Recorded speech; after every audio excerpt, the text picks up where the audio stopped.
조선 선조 연간 경상도 안동부의 번화한 장터 근처에 살고 있던 김철수라는 노인이 있었다. 나이가 50을 넘은 그는 젊은 시절 전국을 돌아다며 온갖 물건을 파는 보부상이었다. 무거운 짐을 지고 산길과 들길을 오가며 고생스럽게 살아왔지만 성실하고 정직한 장사로 제법 목돈을 모을 수 있었다. 그러나 나이가 들면서 더 이상 먼 길을 다닐 수 없게 되자 고향에 정착하여 장터 입구에 작은 상점을 열고 평범한 장사를 하며 살아가고 있었다. 김철수에게는 박 씨라는 현명하고 부지런한 아내가 있었다. 박 씨는 시집 온 지 20여 년 동안 남편이 보부상으로 집을 비울 때도 혼자서 집안을 꾸려나갔고, 남편이 고향에 정착한 후에는 상점 일을 도우며 알뜰하게 살림을 꾸려나가고 있었다. 그리고 둘 사이에는 철호라는 하나뿐인 소중한 아들이 있었다. 철호는 25살의 건장한 청년으로 어려서부터 부모에게 효성이 지극했다. 아버지가 보부상일을 할 때는 어머니를 도와 집안일을 거들었고, 아버지가 상점을 연 후에는 매일 새벽부터 저녁 늦게까지 열심히 일했다. 근처 마을들을 돌아다니며 물건을 팔기도 하고 상점에서 손님들을 맡기도 하며 부모의 든든한 버팀목 역할을 했다. 비록 큰 부자는 아니었지만 일가족은 의식주 걱정 없이 평안하게 살아가고 있어 마을 사람들의 부러움을 사고 있었다. 하지만 부모의 마음이라는 것이 어디 그런가. 김철수 부부는 아들 철호가 어느덧 혼인할 나이가 되었는데도 장가갈 생각을 전혀 하지 않는 것이 큰 걱정거리였다. 주변에서 아무리 좋은 처녀를 소개해 주어도 철호는 아직 장사에만 집중하고 싶다며 번번이 거절하는 것이었다. 동네의 중매쟁이 할머니도 여러 차례 좋은 처녀들을 데려왔지만 철호는 한 번도 관심을 보이지 않았다. 어느 날 저녁, 식사 자리에서 김철수 부부는 다시 한번 아들의 혼인 문제를 꺼냈다. 박 씨가 걱정스러운 목소리로 말했다. 철호야, 네가 이제 25이 되었는데 언제까지 혼자 살 생각이냐? 주변 친구들은 모두 장가가서 아이까지 낳고 있는데 너만 이러고 있으니 어머니가 얼마나 답답한지 모르겠다. 그러자 철호는 평소와 다름없이 온화한 목소리로 대답했다. 아버지, 어머니, 제 혼인 문제는 걱정하지 마십시오. 지금은 돈을 더 많이 벌어서 부모님께 편안한 노후를 드리고 싶을 뿐입니다. 혼인은 나중에 생각해도 늦지 않을 것 같습니다. 김철수는 아들의 효심에 감동하면서도 한편으로는 걱정이 되었다. 철호야, 네 마음은 정말 고맙지만 돈이라는 것은 끝이 없는 법이다. 젊은 시절 나도 보부상을 하면서 돈을 벌겠다고 혈안이 되었지만 결국 가족이 있어야 진정한 행복을 느낄 수 있다는 것을 깨달았다. 혼인 정년기를 놓치면 나중에 후회하게 될 것이다. 김철수는 계속해서 말했다. 좋은 아내를 얻으면 함께 살림을 꾸려나가는 재미도 있고 서로 의지하며 살아갈 수 있다. 무엇보다 우리 집안의 대를 이어갈 손자를 볼 수 있지 않겠느냐? 이 늙은 것들이 언제까지 살겠느냐? 빨리 며느리를 맞아들여서 집안의 활기를 불어넣어야 한다. 철호는 부모의 간절한 마음을 이해하면서도 여전히 미온적인 반응을 보였다. 아버지 말씀은 잘 알겠습니다만 오늘 하루 종일 일을 해서 몹시 피곤합니다. 내일 새벽 일찍 서쪽 마을에 물건을 가져다 팔러 가야 하니 먼저 쉬겠습니다. 그렇게 말하며 철호는 급히 자리를 피했다. 아들이 방으로 들어간 후 박 씨가 남편에게 속삭이듯 말했다. 여보, 최근 들어 우리 아들이 좀 이상하지 않나요? 뭔가 예전과 다른 것 같아요. 김철수가 무슨 소리냐? 우리 아들이 뭐가 이상하다는 거냐? 평소와 똑같아 보이는데 라고 반문하자 박 씨는 신중한 목소리로 계속해서 말했다. 글쎄요. 자세히 보면 예전보다 더 일찍 나가고 더 늦게 들어와요. 그런데 집에 돌아오면 몹시 피곤해하면서도 왠지 모르게 기분이 좋아 보여요. 마치 무슨 즐거운 일이 있는 것처럼 말이에요. 그런데 우리가 혼인 이야기만 꺼내면 급하게 피하려 하잖아요. 박 씨는 잠시 생각에 잠긴 후 계속 말했다. 제가 보기에는 분명히 마음에 둔 처녀가 있는 것 같아요. 그렇지 않고서야 왜 이렇게 혼인 이야기를 피하겠어요? 예전에는 그래도 우리 말을 끝까지 들어주었는데 요즘은 대화 자체를 피하려 하니까요. 김철수도 아내의 말을 듣고 보니 그럴듯하다는 생각이 들었다. 그렇다면 내일 저녁에 한번 직접 물어보자.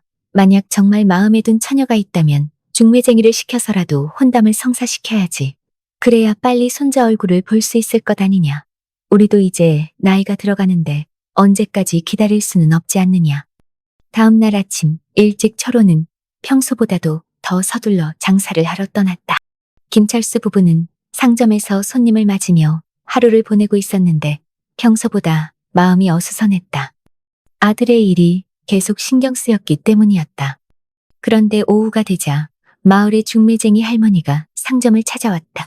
중매쟁이는 나이가 60을 넘었지만 여전히 정정하고 마을의 모든 혼인일을 도맡아 하는 유명한 인물이었다. 그동안 수많은 좋은 인연을 맺어준 경험이 있어서 사람들의 신뢰를 받고 있었다. 박 씨는 반갑게 중매쟁이를 맞이하며 차를 대접했다. 중매쟁이는 환한 미소를 지으며 말했다. 지난 반년 동안 제가 몇 번이나 좋은 처녀들을 소개해드렸는데 번번이 거절당했잖아요. 정말 속상했어요. 하지만 이번에는 정말 특별한 처녀를 소개해드리려고 합니다. 중매쟁이는 잠시 숨을 고르더니 놀라운 말을 했다. 바로 이 고을에서 가장 부유하고 권세가 높은 최참판 댁의 막내딸 은화 아가씨입니다. 이번에는 정말 놀라실 거예요. 김철수가 깜짝 놀라며 말했다. 아니, 중매쟁이 할머니, 농담이 너무 심하십니다. 최참판댁 같은 높은 양반집 아가씨가 우리 같은 평범한 상인의 아들과 혼인을 하다니요. 감히 그런 생각도 할 수 없는 일입니다. 신분의 차이가 하늘과 땅만큼 다른데 어떻게 그런 일이 가능하겠습니까? 그러자 중매쟁이가 진지한 표정으로 대답했다. 김서방, 하늘이 정해준 인연이라는 것은 사람이 어찌할 수 없는 법입니다. 신분이 높고 낮음이 중요한 것이 아니라 마음과 마음이 통하는 것이 진정한 인연이지요. 사실 이번 혼담은 은화 아가씨가 먼저 제안한 것입니다. 중매쟁이는 더욱 놀라운 이야기를 계속했다. 은화 아가씨가 직접 아버지께 가서 이 생에서는 반드시 철호와 혼인하겠다고 말씀하셨어요. 최참판께서도 처음에는 반대하셨지만 딸이 워낙 고집을 부리셔서 결국 허락하신 것입니다. 박 씨도 믿을 수 없다는 표정으로 말했다. 은하 아가씨는 제가 멀리서나마 몇 번 뵌 적이 있는데 학식이 뛰어나고 미모도 빼어날 뿐만 아니라 예의범절도 완벽한 분이에요. 그런 완벽한 양반집 아가씨가 우리 철호를 선택하신다는 것이 도무지 믿어지지 않네요. 박 씨는 걱정스러운 목소리로 계속 말했다. 설령 우리 철호가 승낙한다 해도 저는 반대입니다. 혼인은 집안 사정이 비슷해야 하는 법인데 손끝 하나 까딱하지 않고 자란 양반집 아가씨를 제가 어떻게 며느리로 모시겠습니까? 매일 눈치를 보며 살아야 할 텐데 그런 생활이 과연 행복할까요? 중매쟁이가 손을 흔들며 안심시켰다. 그런 걱정은 전혀 하지 마세요. 최참판께서 혼수로 많은 재물은 물론이고 하인들과 상점 2곳까지 함께 보내주시겠다고 하셨어요. 그러니까 은화 아가씨가 시집와서 고생할 일도 없고 도리어 철호 총각 집안이 더욱 부유해질 것입니다. 중매쟁이는 흥분된 목소리로 계속 말했다. 이런 좋은 기회가 또 어디 있겠습니까? 철호 총각이 몇 생에 걸쳐 쌓은 복이 아니고서야 어떻게 이런 일이 생기겠어요? 온 마을 사람들이 부러워할 혼담입니다. 김철수는 여전히 의심스러워하며 신중하게 말했다. 뭔가 이상합니다. 아무리 생각해도 납득이 안 갑니다. 혹시 은하 아가씨가 무슨 병이라도 앓고 계시는 것은 아닙니까? 아니면 다른 무슨 사정이 있는 것은 아닙니까? 그렇지 않고서야 왜 하필 우리 철호를 선택하겠어요? 중매쟁이가 고개를 저으며 단호하게 대답했다. 저도 방금 최참판 댁에서 은화 아가씨를 직접 뵈었는데 아주 건강하고 아름다우셨어요. 피부도 하얗고 목소리도 맑고 병색이라고는 전혀 찾아볼 수 없었습니다.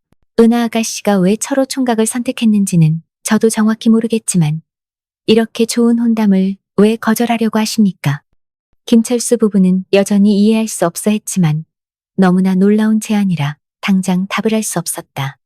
결국 아들이 돌아오면 상의해보기로 하고 중매쟁이에게 답을 미뤘다. 중매쟁이는 너무 오래 기다리게 하지는 마세요. 이런 좋은 기회는 다시 오지 않을 수도 있으니까요. 라고 말하며 돌아갔다. 해가 뉘엿뉘엿 질 무렵 마침 철호가 서쪽 마을에서 장사를 마치고 돌아왔다. 평소보다 늦은 시간이었지만 표정이 밝아 보였다. 김철수 부부는 급히 아들을 안방으로 불러들여 중매쟁이가 전한 놀라운 혼담 이야기를 자세히 들려주었다. 철호는 깜짝 놀라며 당황한 목소리로 말했다. 아버지, 어머니, 정말입니까? 은화 아가씨가 정말로 저와 혼인하고 싶다고 말씀하셨다고요? 믿을 수 없습니다. 박 씨가 아들의 반응을 보며 의심스럽게 물었다. 철호야, 네 말투를 보니 혹시 은화 아가씨를 이미 알고 있었던 것 같구나.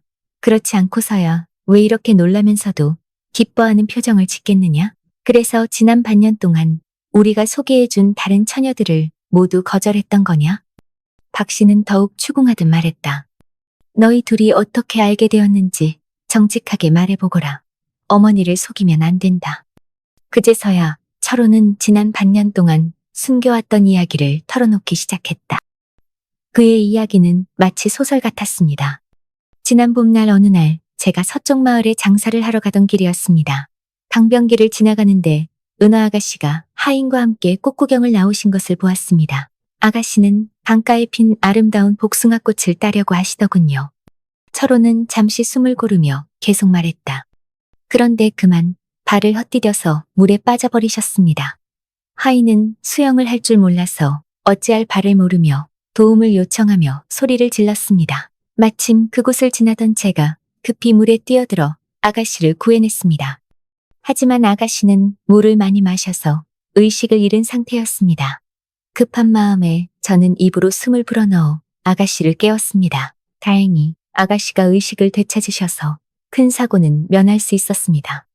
김철수와 박 씨는 아들의 용기 있는 행동에 감탄하면서도 한편으로는 걱정이 되었다. 양반집 아가씨와 이런 식으로 엮이게 된 것이 과연 좋은 일일지 확신할 수 없었기 때문이었다. 철호는 부모의 놀란 표정을 보며 계속해서 이야기를 들려주었다. 아가씨를 구한 후 저는 아가씨의 명예를 지키기 위해 이 일을 아무에게도 말하지 않았습니다. 하지만 은화 아가씨는 자신을 구해준 저를 잊을 수 없어 하셨나 봅니다. 그 후로 아가씨는 하녀 옥분이를 통해 저에게 편지를 보내셨고 몇 차례 은밀하게 만나기도 했습니다. 처음에는 그저 감사 인사를 전하려는 것이라 생각했는데 시간이 지나면서 저희는 서로에게 깊은 마음을 갖게 되었습니다. 박 씨가 걱정스러운 목소리로 물었다. 그런 중요한 일을 왜 우리에게 말하지 않았느냐? 만약 최참판이 알게 된다면 어떻게 하려고 했느냐? 철호는 고개를 숙이며 대답했다. 어머니, 저도 고민이 많았습니다. 하지만 제 신분으로는 감히 양반집 아가씨에게 마음을 표현할 수 없어서 그저 고민만 하고 있었습니다. 아가씨가 먼저 혼담을 제안하셨다는 소식을 듣고 얼마나 놀랐는지 모릅니다. 김철수는 한참을 생각하더니 말했다. 이상한 일이긴 하지만 하늘이 정해준 인연이라면 거스를 수 없는 법이다. 은화 아가씨가 정말 좋은 분이라면 우리도 마다할 이유가 없지 않겠느냐. 이렇게 해서 김철수 가족은 최참판 댁과의 혼담을 성사시키기로 결정했다. 온 마을이 들썩였고 사람들은 이런 신분을 뛰어넘는 혼인을 신기해했다. 드디어 혼례날이 되어 철호는 당당하게 은화를 신부로 맞이했다. 혼례 후 처음 몇 달간은 모든 것이 완벽해 보였다. 은화는 시어머니 박 씨에게 예의를 다했고 시아버지 김철수에게도 정중했다. 철호와는 금슬이 좋았고 집안 분위기도 화목했다. 최참판이 약속한 대로 많은 혼수와 하인들 그리고 상점 2곳까지 딸려와서 김철수 집안은 하루아침에 마을의 부잣집이 되었다. 김철수 부부는 며느리가 이렇게 훌륭할 줄 몰랐다며 매일 감탄했다. 특히 박 씨는 이런 착한 며느리를 어디서 찾겠느냐며 은화를 친딸처럼 아꼈다. 온 가족이 행복에 젖어 살았고 김철수 부부는 빨리 손자를 보고 싶다며 기대에 부풀어 있었다. 그런데 혼례를 올린 지 석 달쯤 지나면서부터 이상한 일들이 벌어지기 시작했다. 처음에는 사소한 것들이었다. 은화가 아침에 일어나는 시간이 점점 늦어지더니 집안일에 대해 불평을 하기 시작했다. 어머니, 이 집은 왜 이렇게 추운가요? 제가 친정에서 살던 방은 온돌이 훨씬 따뜻했는데요. 은화의 말투가 점점 까다로워졌다. 박 씨는 처음에는 새댁이 시집살이에 적응하지 못해서 그런 것이라 생각하며 참았다. 은하야, 조금만 참거라. 겨울이 지나면 따뜻해질 것이다 라며 다독였다. 하지만 은화의 태도는 날이 갈수록 더욱 심해졌다. 음식 투정을 하기 시작했고 하인들에게 함부로 화를 내기도 했다. 이런 거친 음식을 어떻게 먹으라는 거예요? 친정에서는 매일 산의 진미를 먹었는데 라며 불만을 터뜨렸다. 더 이상한 것은 철호의 태도 변화였다. 평소 효성이 지극했던 아들이 점점 부모에게 소홀해지기 시작했다. 은화가 무리한 요구를 해도 철호는 아내 편만 들었다. 어머니, 은화가 양반집에서 자란 아가씨니까 조금 이해해 주십시오라며 아내를 감쌌다. 상황이 더욱 악화된 것은 은화가 집안의 돈 관리를 맡게 되면서부터였다. 그녀는 시부모와 식사를 따로 하겠다고 선언했다. 저희 부부는 따로 먹겠어요. 어른들과 함께 먹으면 불편해서요. 박 씨가 그런 법이 어디 있느냐. 한 집에 살면서 따로 먹는다는 것이 말이 되느냐. 라고 반대했지만 철호마저 아내 편을 들었다. 어머니, 은화가 원한다면 그렇게 해주시면 안 될까요? 이때부터 김철수 부부의 고난이 시작되었다. 은하는 좋은 음식은 자신과 철호만 먹고 시부모에게는 찬밥과 된장국만 주었다. 그것도 하인을 시켜서 전해주었지 직접 나서지도 않았다. 이게 무슨 일이냐. 김철수가 분개했지만 아들 철호는 아버지, 은하가 몸이 좀 안 좋다고 하니 이해해 주십시오. 라며 변명만 했다. 상황은 더욱 심각해졌다. 어느 날 박 씨가 며느리 방을 살펴봐 주려고 들어갔더니 은화가 버럭 화를 냈다. 어머니, 제 방에 함부로 들어오지 마세요. 제가 알아서 관리할 테니까 신경 쓰지 마세요. 박 씨는 어이가 없었다. 그 시대에는 시어머니가 며느리 방을 둘러보는 것은 당연한 일인데 시어머니에게 이런 무안을 주다니. 그러나 더 충격적인 것은 아들의 반응이었다. 철호는 어머니에게 어머니께서 먼저 양해를 구하셨어야지요. 그러니 제가 은화에게 집안 수준 차이로 욕을 먹는 것 아니겠습니까? 어머니가 경솔하셨습니다. 라고 말하는 것이었다. 철호야, 네가 정말 내 아들이냐? 박 씨는 억울함에 눈물을 흘렸다. 내가 너를 어떻게 길렀는데 이런 말을 하느냐?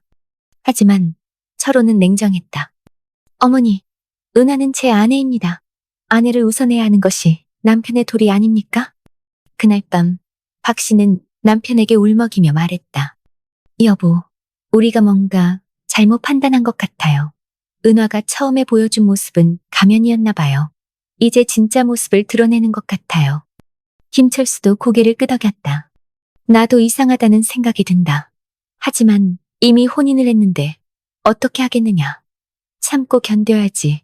뭘 할 수 있겠느냐. 상황은 더욱 악화되었다. 어느 날 박 씨는 은화가 여전히 방 청소를 전혀 하지 않는 것 같아 은화가 없을 때 아들 내외의 방을 청소하다가 아름다운 비녀를 발견했다. 호기심에 잠시 들여다보고 있는데 마침 은화가 들어왔다. 어머니, 지금 뭐 하시는 거예요? 은화가 날카롭게 소리쳤다. 박 씨는 당황하며 아, 은화야.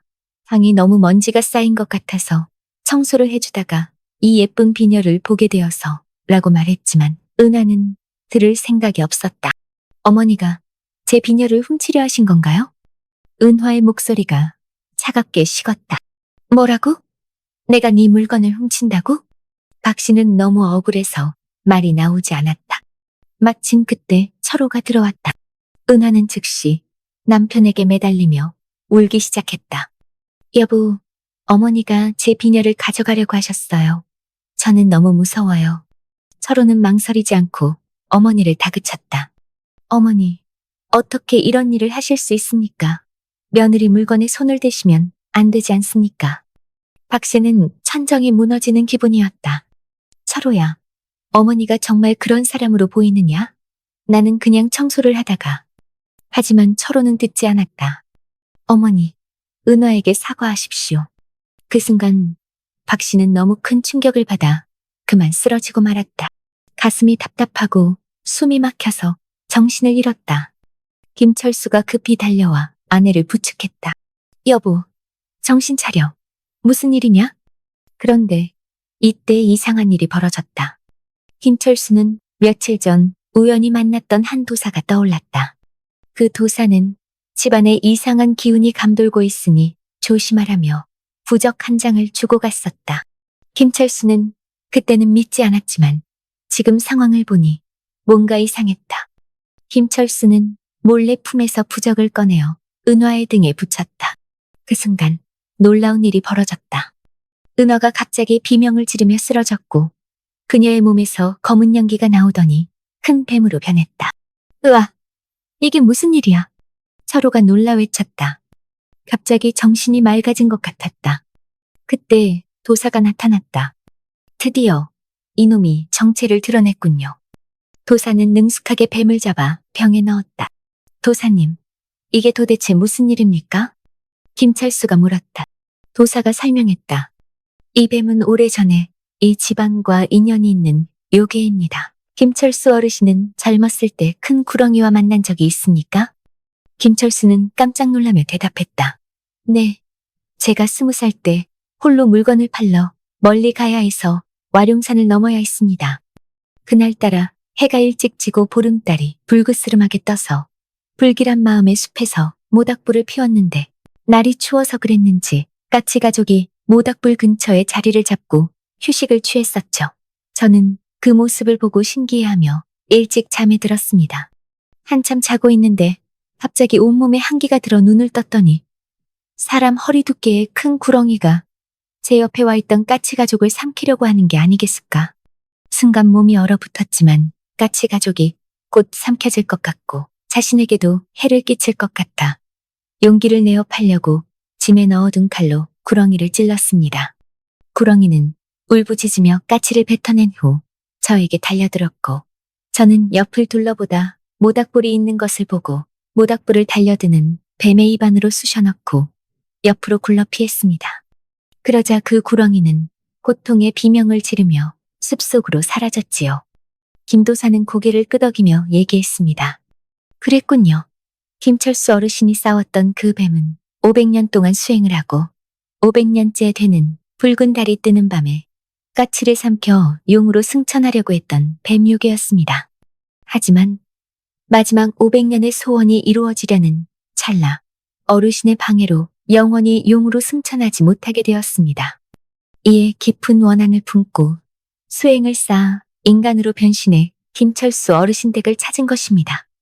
김철수가 탄식을 하며 말했다. 그래서 은하 아가씨로 변해서 온 집안을 파탄내려 했던 것이군요.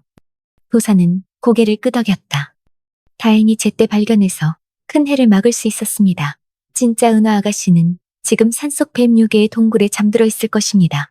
빨리 서둘러야 합니다. 도사는 뱀을 데리고 산으로 올라가서 진짜 은하를 구해왔다. 은하는 뱀의 주술에 걸려 깊은 잠에 빠져 있었던 것이었다. 도사의 약으로 깨어난 은하는 그동안 일어난 일을 전혀 기억하지 못했다. 저는 꽃구경을 나갔다가 물에 빠진 기억밖에 없어요.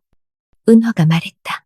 철호는 그동안 은하로 변한 뱀요괴의 최면 주술로 자신이 어떻게 행동했는지 기억이 나지 않았지만 주술이 풀리자 지난 기억들이 머릿속으로 쏟아지게 되었습니다. 철호는 고개를 숙이며 부모님께 깊이 사죄했다. 아버지, 어머니, 제가 큰 불효를 했습니다. 정말 죄송합니다. 제가 뱀의 주술에 걸려 정신이 나가 있었나 봅니다. 박 씨는 아들을 끌어안으며 울었다. 이제 다 지난 일이다. 우리 철호가 돌아온 것만으로도 다행이다. 진짜 은화는 정말로 착하고 현명한 아가씨였다. 그녀는 그동안 시부모님이 겪었던 고생을 듣고 진심으로 사과했다. 비록 제가 한 일이 아니지만 제 모습을 한 요괴가 저지른 일이니 저에게도 책임이 있습니다. 김철수는 손을 저으며 말했다. 아니다, 은화야. 그것은 네 잘못이 아니고 누구의 잘못도 아니다. 오히려 너도 피해자가 아니냐. 도사는 떠나기 전에 중요한 이야기를 해주었다. 사실 이 뱀 요괴는 오래전 김철수 어르신의 집터 초가지붕에 살았으며 그 집안의 재물을 번창하게 해주던 영물인데 몇백 년이 흐르고 우연히 지혜가 생겨 산속으로 들어가 수행을 하고 있었던 것이지요. 그렇게 몇백 년이 흐르고 자신의 꿈을 이루기 직전에 자신의 옛 터에 살고 있던 김철수 어르신에게 방해를 받았으니 원한을 품게 되었던 것이죠. 참 기이한 인연입니다. 김철수는 한숨을 쉬며 말했다. 그때는 본능적으로 까치 가족과 자신을 구하려고 한 행동인데 뱀에게 그런 사정이 있는 줄 몰랐습니다. 누구에게는 그냥 당연하고 아무렇지 않은 일이 누구에게는 큰 원한이 될 수도 있습니다. 하지만 의도하지 않은 일을 누구를 탓하겠습니까? 은원이라는 것은 옳고 그름을 판단하는 것이 참 어려운 것이지요. 그래서 사람은 항상 자신의 행동을 바르게 하고 주변을 헤아리는 것이 중요합니다. 도사는 인자한 얼굴로 모두를 보며 말했습니다. 이제 모든 진실이 밝혀졌으니 저는 이 뱀을 사당으로 데려가 좋은 곳으로 윤회할 수 있도록 하겠습니다. 도사가 말했다. 서로 용서하고 매듭을 짓는 것이 가장 좋은 해결책입니다. 그 후로 김철수 일가는 진정한 평화를 되찾았다. 철호와 은화는 서로를 더욱 소중히 여기게 되었고 부모님께도 더욱 효성을 다했다. 은화는 진심으로 시부모를 모셨고 이듬해에는 건강한 딸을 낳아 온 집안을 기쁘게 했다. 김철수 부부는 손주를 안고 행복해했다. 우리가 이런 시련을 겪은 덕분에 가족의 소중함을 더욱 깨닫게 되었구나. 김철수가 말했다. 최찬판도 사유와 딸이 화목하게 사는 모습을 보고 흐뭇해했다. 상점들도 도사의 말처럼 고객들을 바르고 배려하는 마음으로 성실하게 운영하여 김철수 집안은 마을에서 가장 부유한 가문 중 하나가 되었다. 그리고 그 도사는 김철수 일가 앞에 다시는 나타나지 않았지만 마을 사람들에게 이해하기 힘든 요상한 어려움이 닥치면 누군가 몰래 해결해 주는 일이 있어서 사람들은 도사가 여전히 마을을 지켜주고 있다고 믿었습니다. 솔솔야담 재밌게 보셨나요? 영상을 빠르게 만나보시려면 솔솔야담 보름달을 클릭하여 구독을 눌러주세요. 새로운 영상이 올라오면 알람을 보내드립니다. 다음 동영상과 추천 영상도 준비했으니 많은 시청 바랍니다. 항상 건강하시고 행복하고 좋은 일만 있으시길 바랍니다.